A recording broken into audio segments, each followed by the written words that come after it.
Terza corsa, una prova per cavalli anziani con in salchi i Gentleman.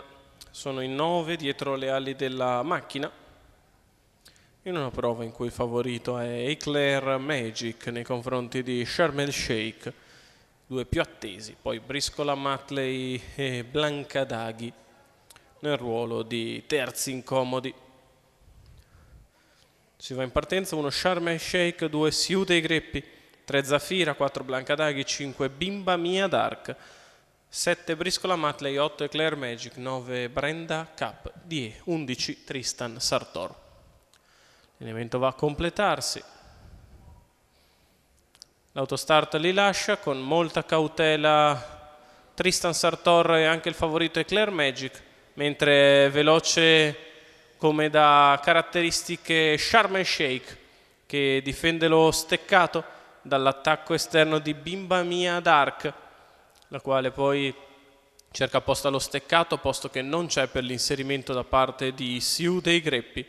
In quarta posizione, terza allo steccato Zafira, a precedere Blanca Daghi, quindi poi Briscola Matley.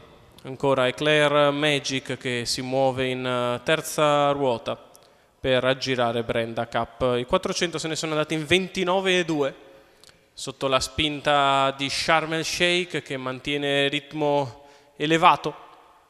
Sempre al suo esterno Bimba Mia Dark, poi Siu dei Greppi alla corda, mentre si muove all'esterno Zafira, anticipando le intenzioni di Blanca Daghi e di Eclair Magic, il quale viene portato ora in terza ruota dal proprio interprete. Trova però ancora l'anticipo da parte di Blanca Daghi, che progredisce in mezzo alla pista. 1 minuto e 3 decimi per la metà gara, con Sharm el Sheikh in vantaggio, Blanca Daghi che arriva allo scoperto, poi Zafira e Eclair Magic che si mettono in moto al chilometro in 1:15,9.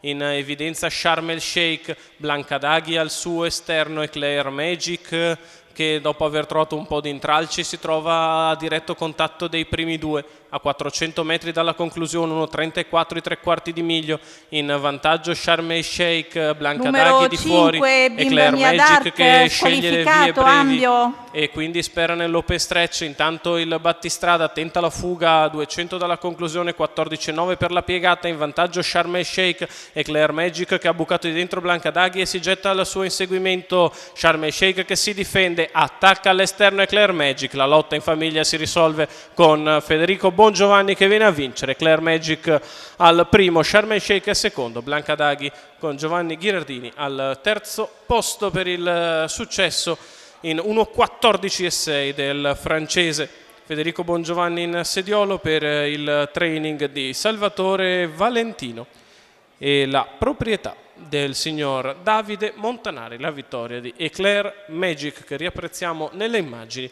netto nelle dimensioni, il successo del Sauro con Federico Bongiovanni in salchi che viene a battere Sharm el Sheikh e Blanca Daghi.